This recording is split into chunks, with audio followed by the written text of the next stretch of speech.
Ma'mini qarayli, noinsoflarni nagli turixnushkani stalbani orqasiga bekitib qo'yishyapti. Yashirincha xizmat olib borish, radarlarni yashirincha qo'yish qonunga zid desa ham baribir o'zligi bilganidan qolishmayapti.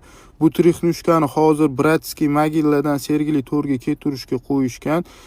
Kechqurunlari ko'p joylarda bunaqa turixnushkalar qo'yilyapti. Polni menga video tashib berishyapti. Yangi O'zbekistonda o'ng tomon, chap tomonga ham kechqurun qo'yishyapti. Nurafshon yo'lida rishotkalarni orasiga bekitib qo'yishyapti. O'tda ham turixnushka. Telebashlarni oldida bitta trekker birda oldiga qo'yib olib turib, bagajini ko'tarib qo'yib qo'yishyapti. O'shaning uchun ham yo'lda yurayotganda ehtiyot bo'lasizlar. Yo'llarga polni turixnushka qo'yib yotishibdi. Xullas kalom, iloji boricha umuman tezlikni oshirmanglar. Iloji boricha 60 ta yurishga harakat qilinglar. Joninglar sog' bo'lsin.